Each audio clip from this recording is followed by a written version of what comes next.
Good afternoon. I hope you didn't miss the dessert because of us. I will be actually moderating the session of France. It's a pleasure and it's my actually duty. On behalf of the French government, I would like to thank President Grimson and the Arctic Circle Organizing Committee for offering to the French delegation the opportunity to complete a country session. As Deputy Ambassador to Polar Region, it will be again my pleasure to moderate this session. Let me first please briefly introduce our head of delegation, Mr. Michel Rocard, whose political career is too long to be summarized here. A major French political figure of the Socialist Party, he served as Prime Minister under President François Mitterrand from 1988 to 1991, during which he created the Revenu Minimum d'Insertion, a social minimum welfare program for indigents, and led the Matignon Accord, the Matignon Agreement, if you prefer, regarding the status of New Caledonia that introduced for the first time in the French legal framework the term indigenous in the process of granting New Caledonia autonomy. Michel Rocard also initiated the negotiation that led to a high level of environmental protection of the Antarctic with the so-called Madrid Protocol. Since 2009, he is currently ambassador to the Arctic and the Antarctic. So, Prime Minister, I invite you to come and join me to the podium, and the floor is all yours.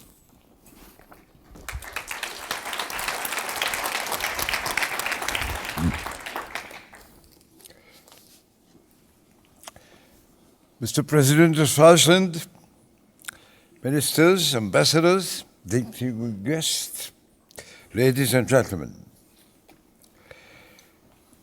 I see that the Arctic Circle Conference has emerged as a key event for all those who think that something big and challenging is happening on the top of the world. I happen to have been involved in the very first discussions with President Grimson regarding the project on the establishment of an international forum on the Arctic. Having these early discussions in mind, I do have to say that President Grimson made his dreams a reality, and the result is even better than in his wildest dreams. So congratulations to you, President Grimson. You can count on my continued full support and encouragement. France and the Arctic is my subject. Thanks to its long-lasting tradition of polar expeditions and scientific explorations, France has received the observer status at the Arctic Council since 2000 and has ensured a regular participation in senior Arctic officials' meetings and in ministerial meetings and some working groups. As a shipping state and a fishing state, France is a potential Arctic user and a potential Arctic stakeholder. France has already economic and political interests in the Arctic, and these interests are likely to increase in the perspective of the expected economic development of this region. In November 2013, under my authority, the Ministry of Foreign Affairs of France has launched an inter-services working group involving several services from 5 administrative bodies: Science Department, Defense Department, Ecology Department, Transport Department, Finance Department, which to tell you a confidential truth, were rarely inhabited to work together. And we call them to develop a national roadmap on the Arctic, a French Arctic policy, if you prefer, which is to be issued in March 2015, that's very soon. Diplomatic missions of France in Arctic countries, including for sure naturally Iceland, have been asked to initiate consultations with foreign administrations in order to identify mutually beneficial opportunities of cooperation. Based on the large consultation of economic actors and senior scientists, certain will be there, 4 areas of work have been defined for the national roadmap of France on the Arctic. The first is identifying potential interests of France in the Arctic, concerning them defense, economic, science, and environment. The second is strengthening the legitimacy of France in Arctic fora and more generally in Arctic affairs. Third, promoting a balance between national interest and common interest in the Arctic governance system. It is a shame for me that all our national interests are so strongly and firmly described and presented, where there is no place where to formulate, to identify, and no one to defend the common interest in humanity in using correctly Arctic without polluting it. This is the third item, though. And fourth, promoting a sustainable and responsible development of this environmentally high-sensitive region with the full consultation of indigenous communities. While awaiting for the final results of the ongoing inter-services work, I would like to mention some economic, defense, scientific and political interests for France in the Arctic, already identified by the French administration. Economic interest. France has already some economic interest in the Arctic region and will benefit greatly from a forward-looking economic vision based on Arctic strategies issued by Arctic states. The main economic sectors at this time, which are of potential interest for our companies, are transport, local transport, transport for mining and hydrocarbon deposit, cruising activity, natural gas exploration and production, infrastructure, and space monitoring. Mineral resources, oil extraction, and commercial navigation are less attractive in a short-term perspective as a result of technological challenges, you all know this, high costs and risks inherent to the harsh environment in question.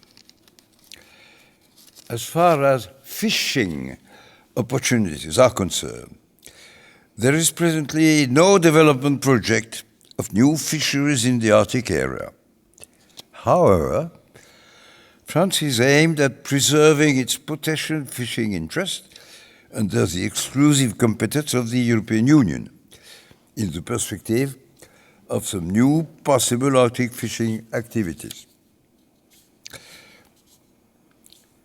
Then, defense and national security interest.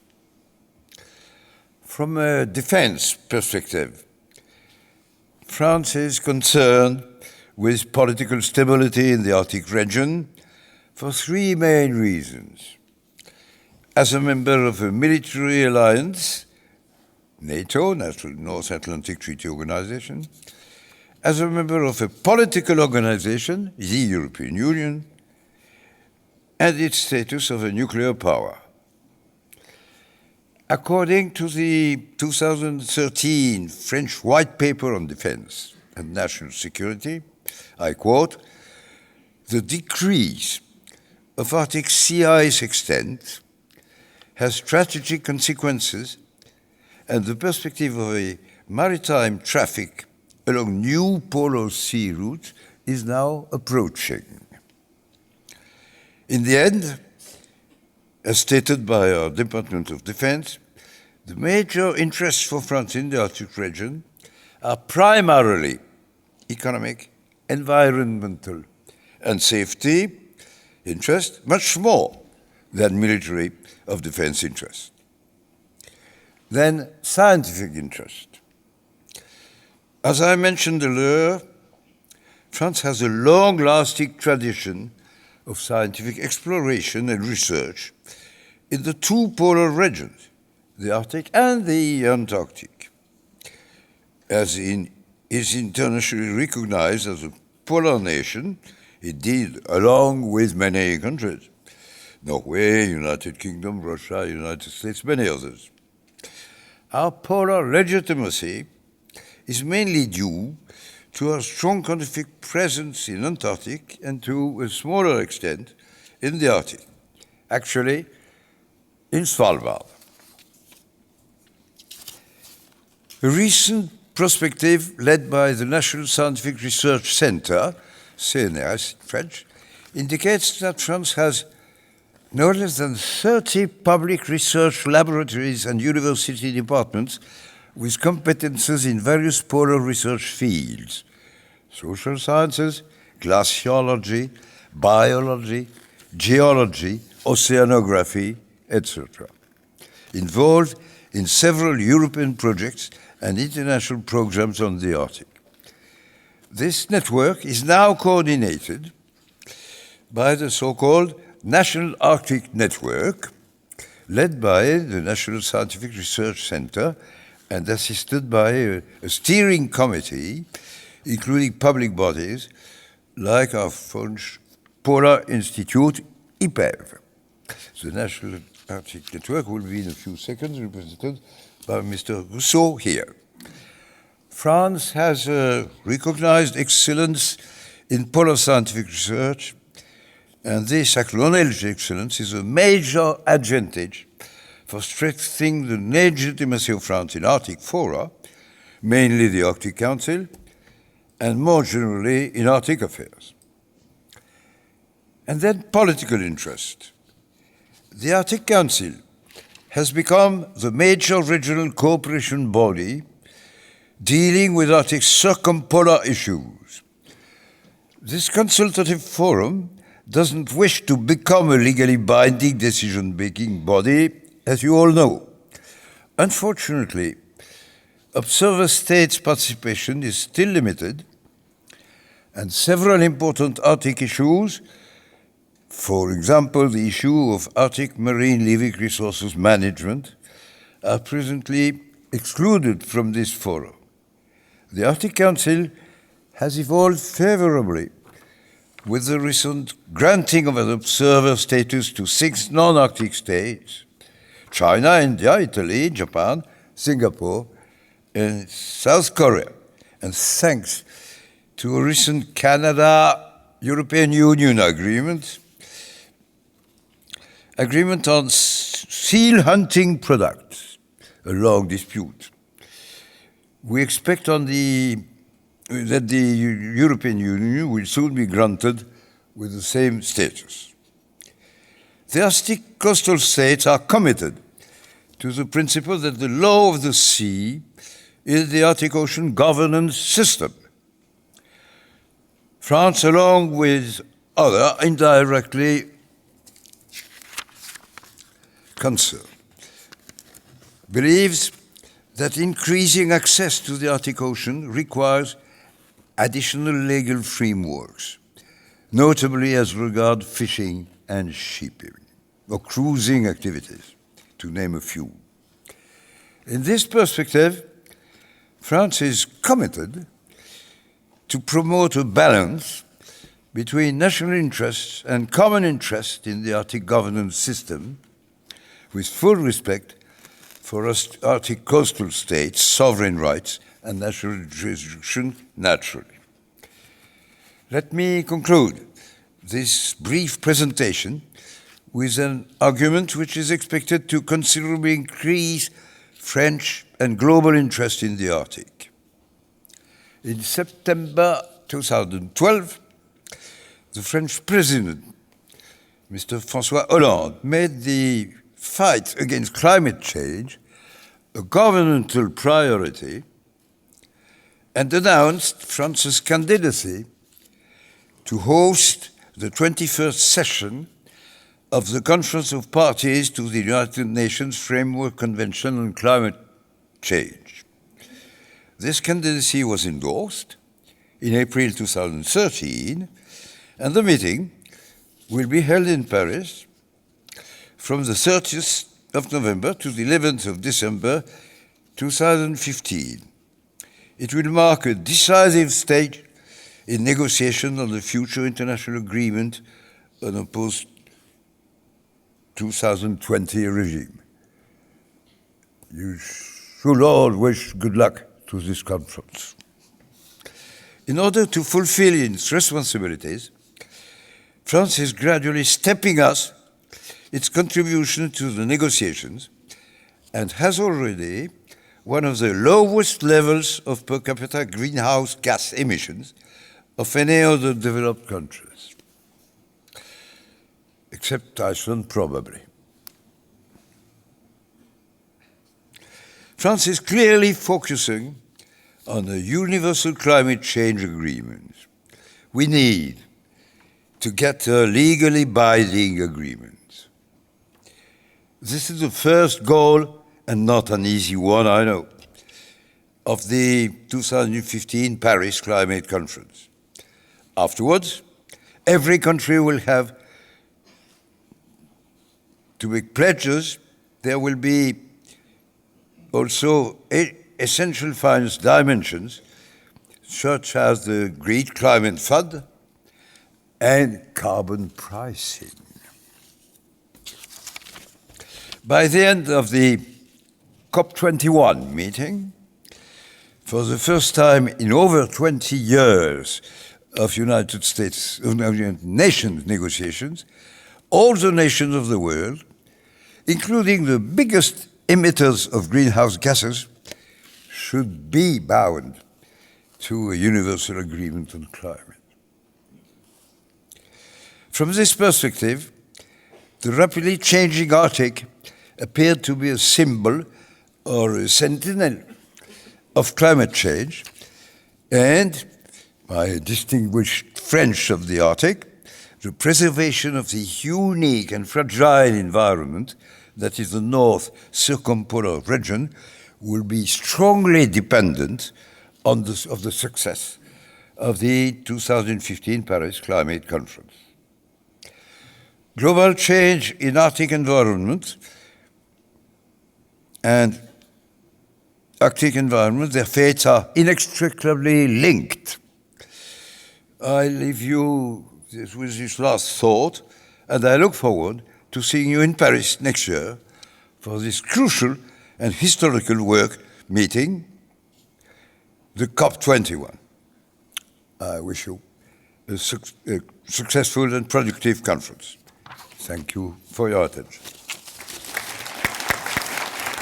Thank you very much, Prime Minister, for this brilliant presentation. We understand the Arctic, as sometimes called the canary in the coal mine of global change, may have to play a role in the future negotiation on global change in 2015, as reminded by Ambassador Rocard. It is now my pleasure to introduce our second speaker, Dr. Yves Renaud. Trained, let me just give some background, if I may. Trained as a zoologist and a pedologist, Dr. Renaud is currently the director of the French Polar Institute a public agency providing logistic support, means and infrastructure to scientific polar research campaign in the Antarctic and in the Arctic.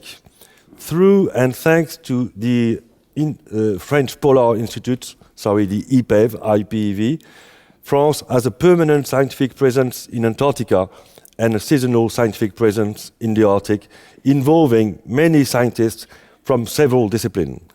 Mr. Director de Yves, I give you the floor for 10 minutes. Please.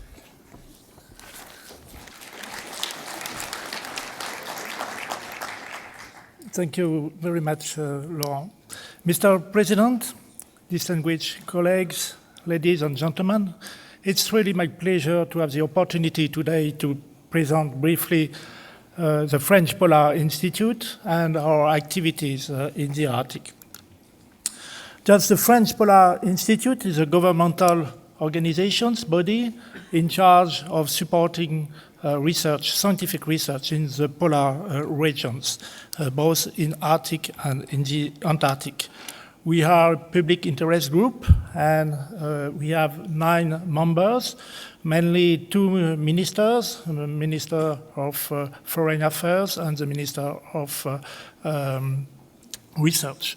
And we have also the main scientific organizations in France. The French Polar Institute has 50 permanent employees, but during the southern summer, we have about 150 people in the field. And our budget, annual budget for polar activities is about 18 million euros. Our missions are to coordinate, support, implement scientific and technological programs in the polar areas.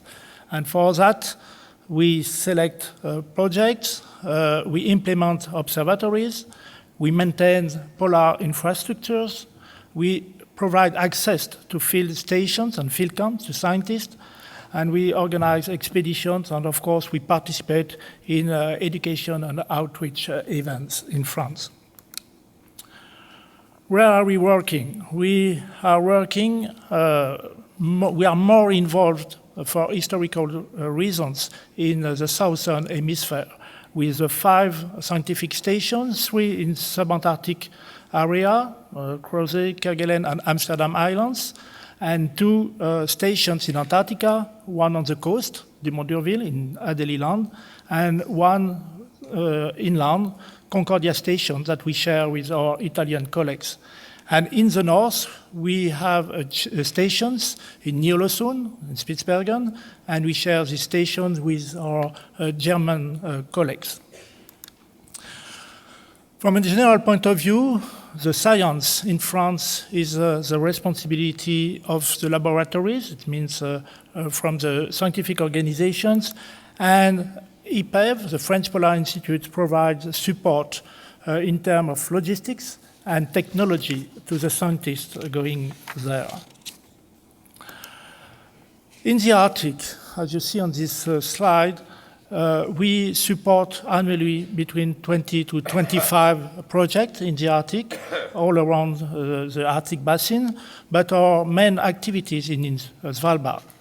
And it's the reason why I make a focus now on the French, the German stations in Ny-Ålesund, the AVIPEF base.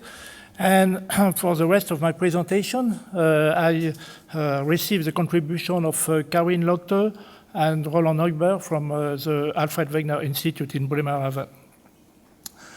The AVIPEF stations was established in 2003 by combining existing stations from Alfred Wegener Institute and IPEF. And this station was established to increase the French-German cooperation, to share complementary investments, to share personnel and logistics on site, and to share common project administration and on-site management. And the AVIPEF station is really a platform for short, medium, and long-term projects, providing logistics facilities on-site and on-site personnel. In terms of logistics, we have several buildings in Ny-Ålesund, and we can accommodate about 24 guests simultaneously. We provide to scientists offices, seminar room, high-speed internet, and so on, and also dry and wet laboratories, optical laboratories, workshop, an atmospheric observatory, and also a clean air observatory at Korbel Station, that's 6 kilometers far in the east of Ny-Ålesund. We provide also several vehicles on board to scientists, Skidoo and other facilities, as well as necessary field and safety equipment. As reminded this morning by the mayor of Longyearbyen, environment protection is an issue under the responsibility of the Norwegian government. And we take really care to minimize as soon as possible our footprints in Spitsbergen. And for example, we have recently reshaped a field station, Korbel Station, that you see on this slide. And we have developed renewable energy productions, which make this site free of local pollution and particularly suitable for air and snow chemistry studies. A dedicated team of 3 engineers on site provides logistics and maintains infrastructures for long-term observatories as well as multidisciplinary science. In 2012, 37 scientific projects were implemented at the AVIPEV base with a total of more than 4,300 man days, more of the half for scientists. The main scientific topics at the AVIPEV base are atmosphere, climate meteorology, glaciology and geophysics, marine sciences, ecosystem of the Kongsfjord, and terrestrial biology. For example, long-term meteorological records allowed to detect and to document the current warming in Ny-Ålesund. We support projects related to organic pollutants transport, transfer, and deposition, as well as studies of mercury and its atmospheric chemistry. Other projects are related to permafrost, including long-term measurement of several parameters, as well as its vulnerability to climate change and implications for global greenhouse gas emissions.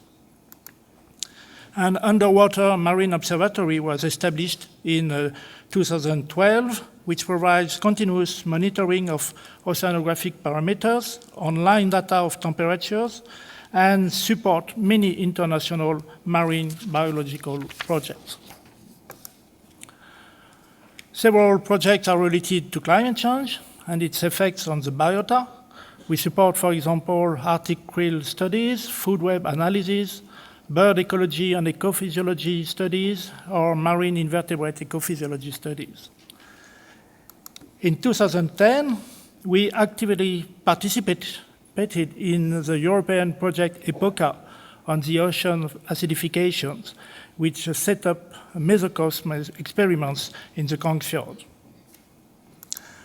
After more than 10 years of collaboration with our German colleagues, we can say that AVIPEV is an excellent example for successful and long-term bilateral collaboration. The combined expertise and infrastructure strengthens research in a rapidly changing environment. Such collaborative approach is essential to maintain and improve long-term observations and sharing of data. It is also ideally suited for promotion of the next generation of scientists through international collaborations. And next, for the future, AVIPEV appears to be an excellent platform for short, medium, and long-term research programs. It's open to all Arctic environmental research topics, providing long-term observation as background data. It's also ideally located in the high Arctic. And not the least, it will be a real potential contributor to the Svalbard Integrated Arctic Earth Observing System, SIOS, mentioned this morning, which is an S3 project. To conclude, I shall be a little bit provocative, showing here in this assembly, mainly interested in Arctic affairs, these two maps. These two maps illustrate the distribution of scientific stations in both Arctic and Antarctic. If these two regions are fundamentally different, they play a major role in the ocean dynamics and consequently on the climate of the whole planet. Climate change have obviously not the same impacts locally in the Arctic and in the Antarctic, especially in terms of human impacts, economy, use of resources, and so on. But at the global level, similar effects should be done to support scientific work in Arctic and in Antarctica, if we want to better understand the current functioning of our planet and overall the future trends of the planet and in the Arctic. It is an evidence for all of us that scientific studies are necessary to understand our future, especially in the polar region. However, if we focus on Arctic only, there is a chance that we will obtain a partial answer to our questions. The reason why bipolar researches are really necessary to improve our knowledge of the planet and consequently our knowledge on the current state and the future of the Arctic. Thank you very much. Thank you very much for a brilliant presentation, Dr. Freneau. We understand that there are some opportunities in terms of scientific research or logistic support between the south, let's say, and the north. And we do understand that France has, let's say, some to offer. I will now introduce our third speaker,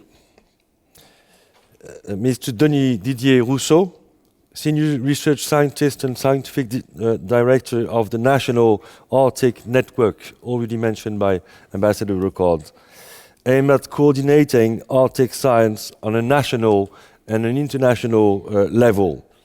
Mr. Rousseau, you have the floor for the next 10 minutes. Thank you. Thank you. Ladies and gentlemen, it's a pleasure to speak to you and introduce you to the new initiatives that the French scientific community is launching. So I will start by just, instead of presenting nice Arctic landscape, I wanted to show you that this initiative is a real result of a huge brainstorming of the French community, gathering the glaciologists or the atmospheric scientists to the linguists. And it has been a very successful work during 3 days at the Collège de France and one scoping day a day after. So we had 500 participants and 350 written contributions. So it has been a real brainstorming. And what I am presenting to you is how the French scientific community aims at working in the Arctic. So this, the process of this scoping exercise was to really encourage multidisciplinary discussions.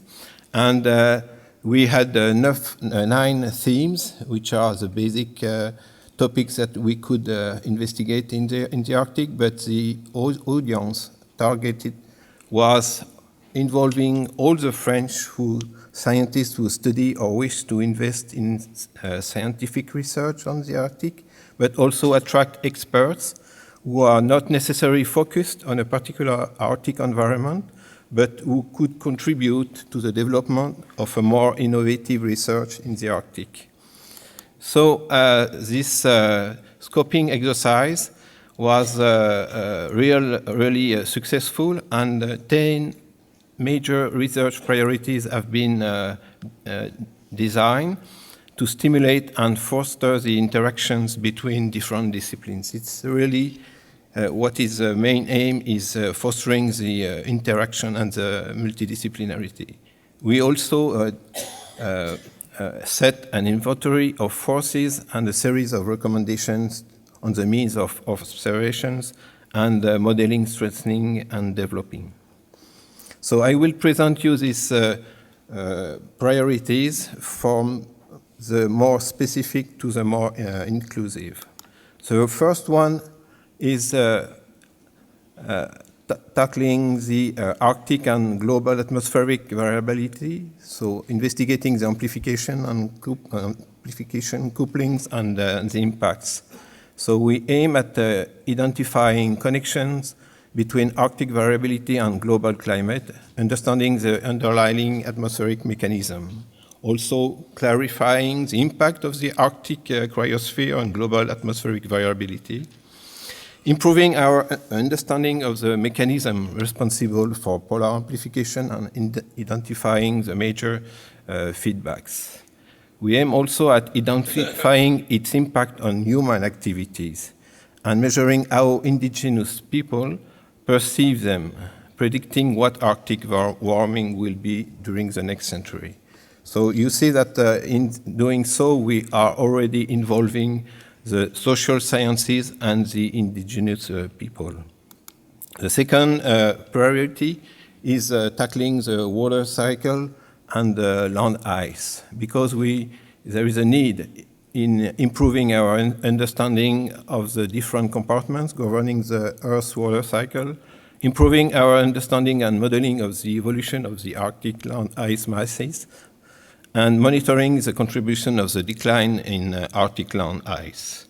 We also, because working in the present or expecting developing a future scenario is important, but to do so, you need also to characterize the past evolution of land ice masses, which is very important, and the French scientists are well introduced in this topic. The third priority is tackling a changing ocean. We have already spoken about that, but from the physical environment to the marine ecosystem, we aim at studying the variability of the Arctic Ocean, improving our understanding of the processes that control the distribution of Arctic sea ice, evaluating the links between regional changes and global ocean variability. You have also very important topic by deciphering what is a regional versus the global. Identifying also key interactions between the physical environment and the marine biogeochemical cycles, the combined effects of ongoing changes in the Arctic Ocean, and develop future ecological scenarios for coastal populations.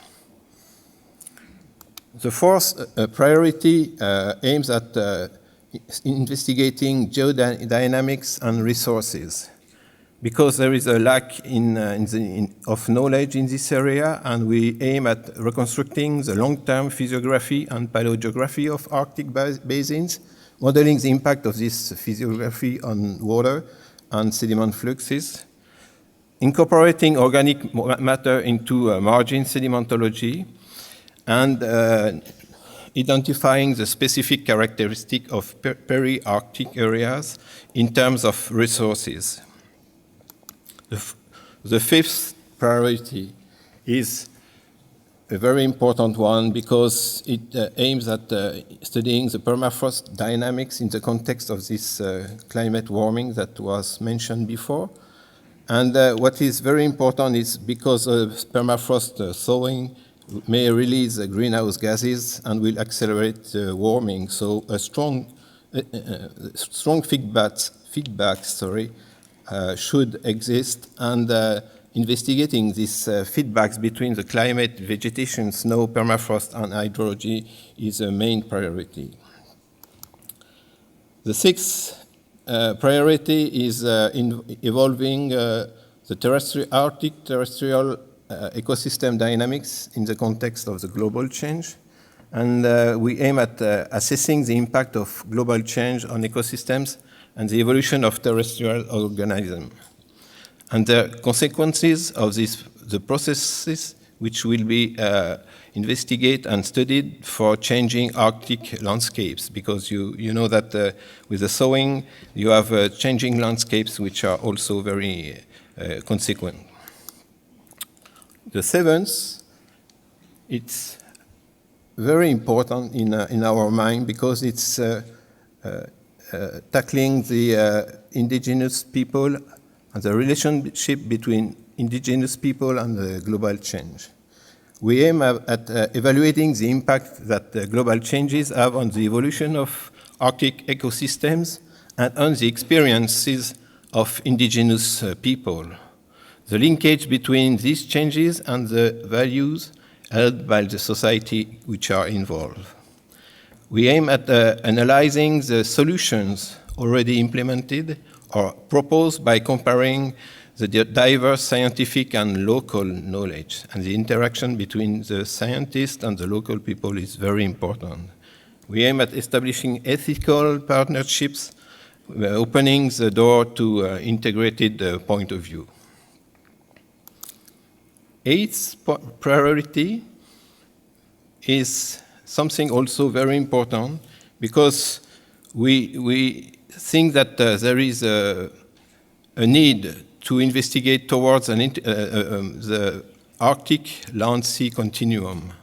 Transfer between the land surface and the Arctic Ocean occur along a continuum, and it's very important not to separate the compartments. If you want to understand the mechanisms to determine the fluxes and their impact on Arctic ecosystems and societies.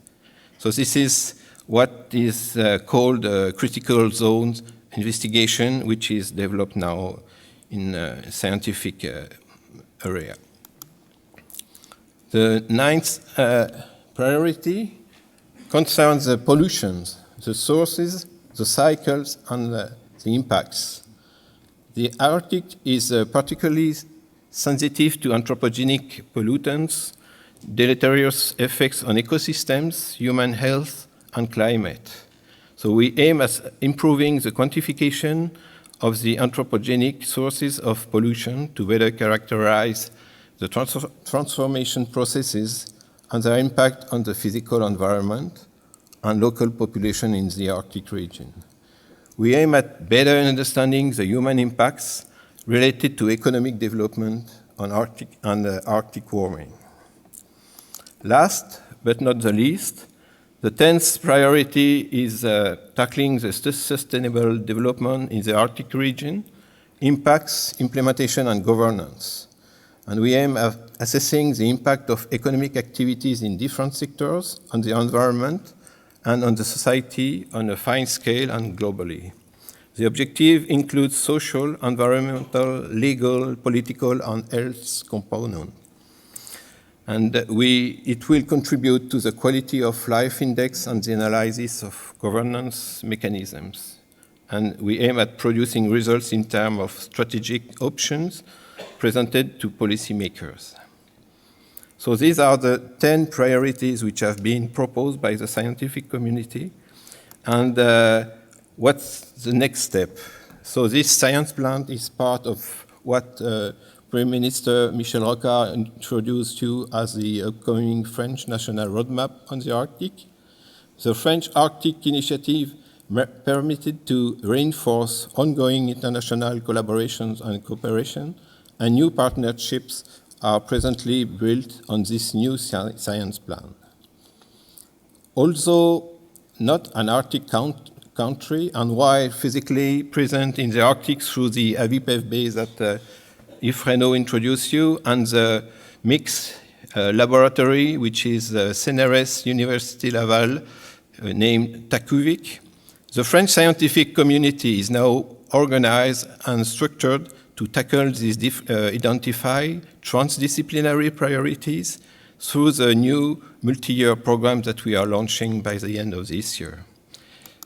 So I thank you for your attention, and the science plan is to be released within the upcoming weeks and will be available in French or in English, in printed version or in PDF.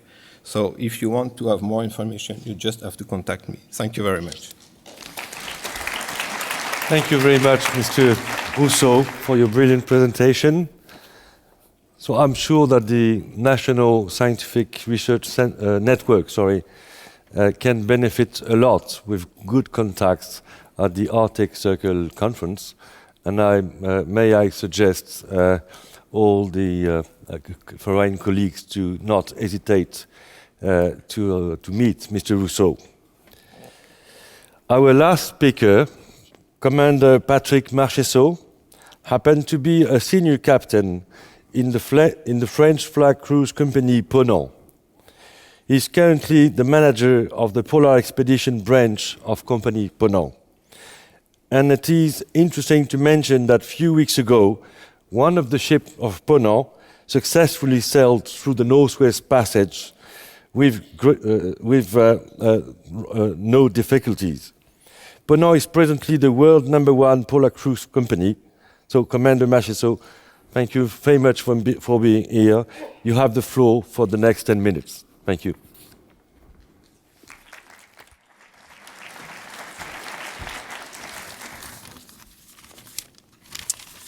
Mr. President, ladies and gentlemen, I'm here as an experienced captain sailing in the Arctic and Antarctica to represent Ponant. Before I start my presentation, I will share with you a short video to let you dream about a cruise in the Arctic.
When I'm all alone, I can feel your heartbeat like it's my own. I can hear your music from a million miles away. The angels got it right when they made you the way they made you. Sometimes I wonder if you're made from bones and skin, or are you something for me to begin again, again? This love, this Ce qu'on vous propose ici, c'est de toucher un petit peu du doigt la toundra du haut Arctique de la terre de Baffin, de débarquer sur cette grande plaine. Ça va être simplement une prise de contact, une prise de connaissance du milieu. Il peut y avoir des ours de partout.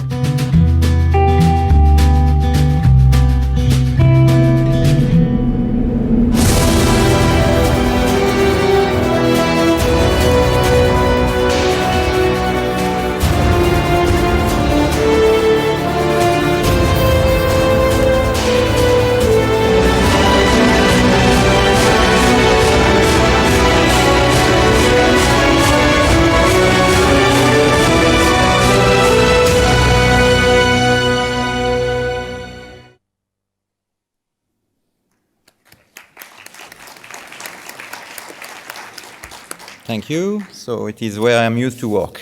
So Ponant was created 25 years ago, and our head office is located in Marseille in France, but we have also some marketing office located in Miami, Hamburg, Shanghai, Hong Kong, and Sydney.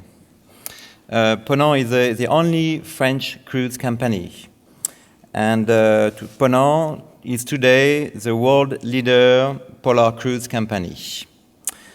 Ponant operates presently 4 human-sized vessels through the 7 oceans, the 7 seas, and soon 5 with a new ship delivery in April 2015.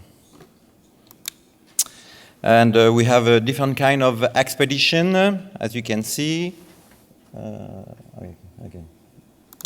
Yeah. The white expedition located in Arctic and Antarctica, the blue expedition located in Oceania, and the green expedition located in America, South America. Regarding the expedition of Ponant, with the ship's capacity, which is variable between 200 and 250 guests, and due to the fact that we have our ship are equipped with a Zodiac, as you notice, we are able to land our guests where there is no facilities ashore, and it's a good opportunity for us to observe wildlife or to meet or even invite local people on board our ship.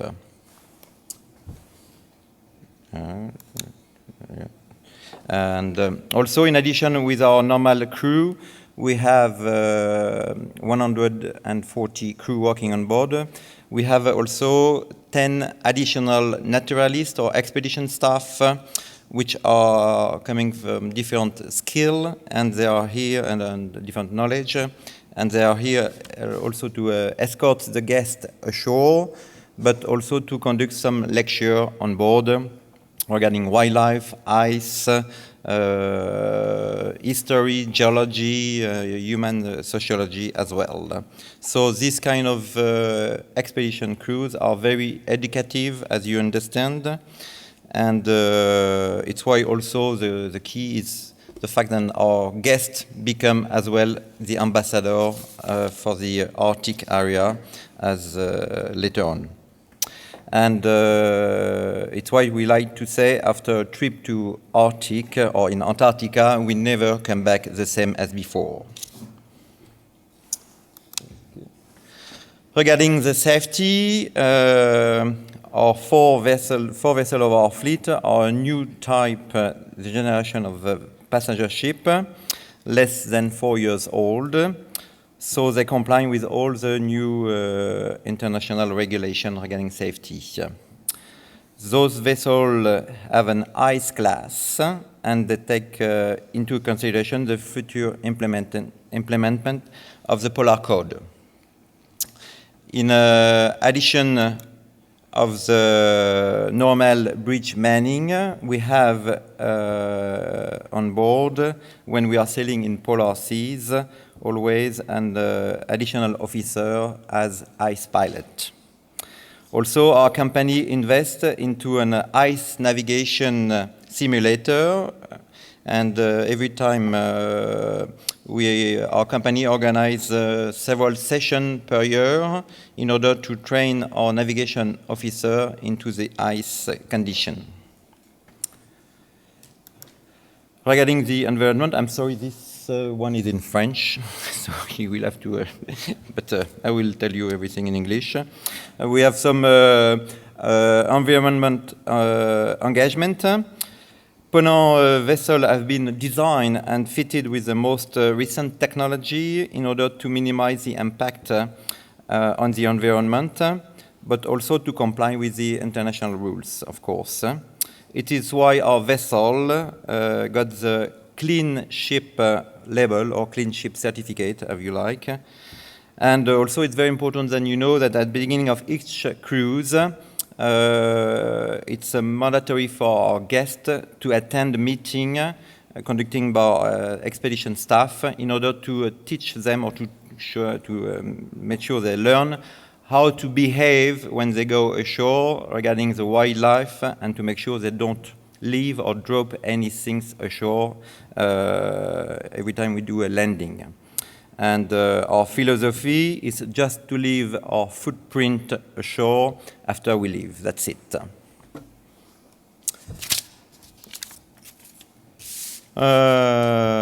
So it's the same. Also, Ponant developed some joint forces with some partners who share the same value of our company. So I will introduce briefly some of our partners. There is a Sea Orbiter. It's a concept developed by Jacques Rougerie, and it's a vertical vessel designed to explore the ocean depths in the future. It will be an international research station, and its main mission will be to explore and analyze, educate about the marine world. So it's we are partnership with this project. Also, we have another partnership with Oceano Scientific. The purpose is to contribute to study the cause and the consequences of the climate change. So on one of our vessels, the Boreal, is fitted with a sensor and measurement unit in order to collect data to be studied by this organization. And also another partner with Fab Lab Dupernavik. This project is to give to the local craftsmen from Greenland the means to reproduce the Inuit art object in order to be sold across the world and on the ship as well. So it gives them some income.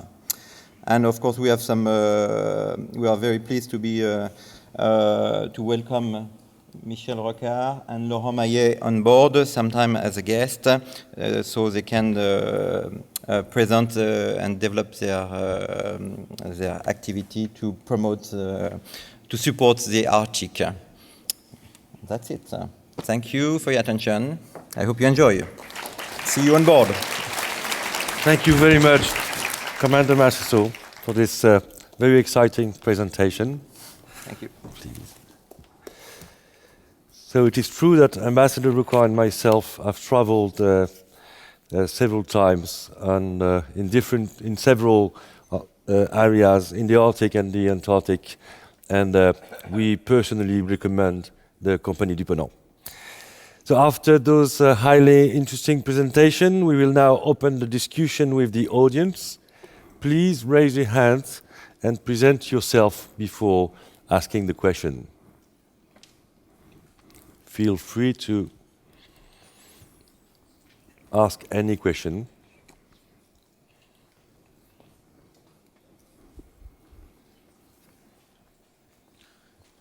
I'm Theo Koksbak, resident on Island du Nord.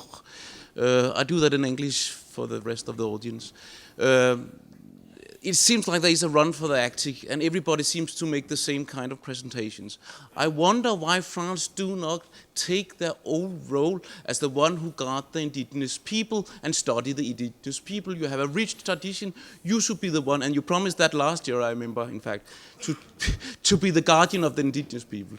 You should do that. And another thing, that is, how can I be sure that it is the interest of La France par l'intérêt de l'Union européenne?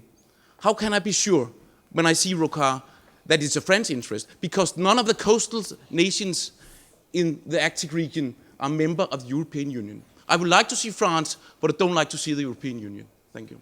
Thank you. So who would like to answer the first question? Because actually I heard two questions in one. Mr. Fronneau, regarding the involvement of France in, let's say, indigenous people issues. Do you have some element to present? Yes, I can answer only from a scientific point of view, of course. And as you know, France is not an Arctic country, but we have some very famous scientists working in the past, mainly in Greenland. I think Paul-Émile Victor, for example, or Jean Mallory.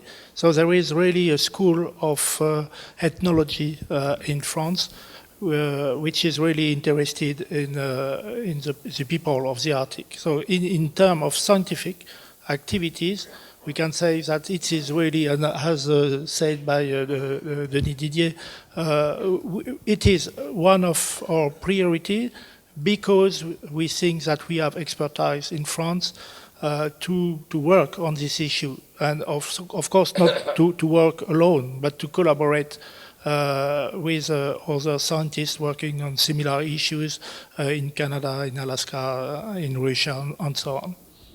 Thank you.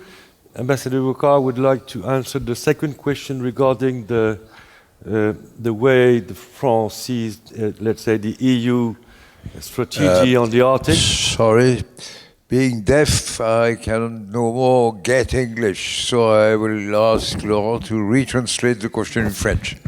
Mon cher Michel, ça varie beaucoup de l'anglais vers le français. Mon cher, non, il est question de savoir, s'il vous plaît, la question est de savoir dans quelle mesure la politique française sur l'Arctique s'accordera ou s'accorde déjà avec les éléments de politique de l'Union européenne sur l'Arctique. Quels en sont les liens? Qu'est-ce qu'on peut en dire aujourd'hui? Pas nécessairement au regard du statut d'observateur. Okay. The clear answer, if there is a possible one, has to be published and written in March 2015. I just told you there are some uncertainties, but many things are clear. The first is that the interest for the Arctic region and the fear of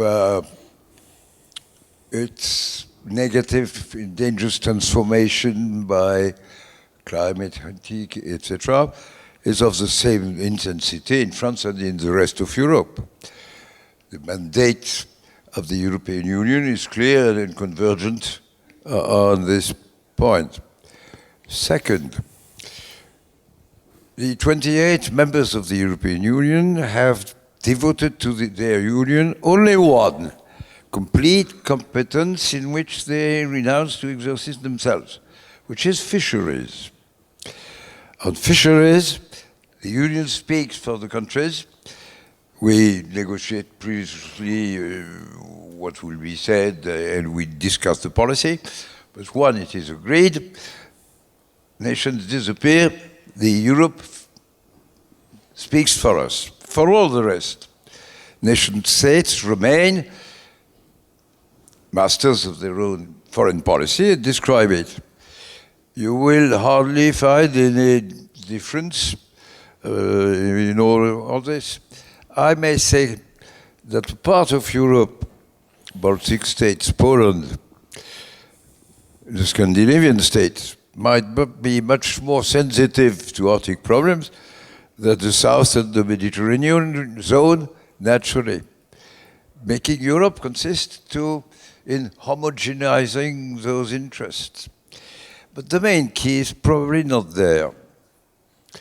The main key is the fact that Europe is big enough to be a constituting party of the world's interest, of a common interest of humanity, which is in security, in the maximal protection of environment in every zone in which human activities might threaten it, which is what happens in Arctic, and the most strong precautions when dangerous activities such as oil drilling and oil producing or gas drilling are involved.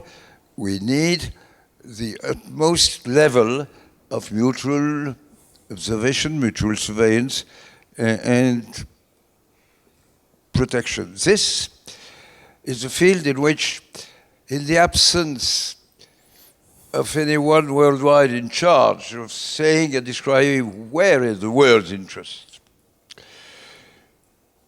all the countries friendly with Arctic, and Europe have the duty to incorporate in the national interests of that their diplomacies serve this vision of global interest without defense, sir, but which has to be preserved.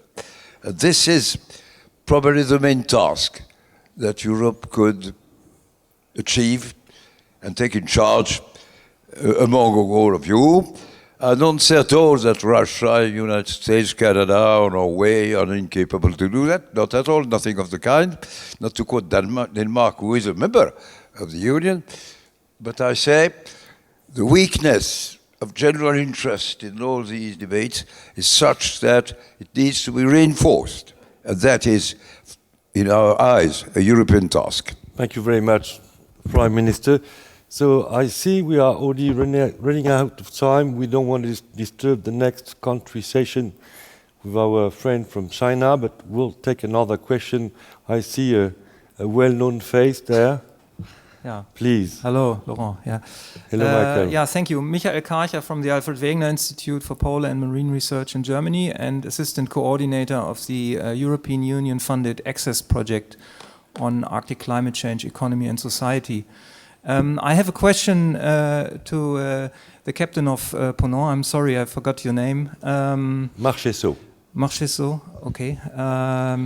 So it's not a question only dedicated to you personally or your company, but there's a generally high interest in safety issues regarding tourism in the Arctic, ship-based tourism mostly. And yesterday we had a very interesting session on some of the key challenges in terms of security in the Arctic, or safety in the Arctic, to be clear.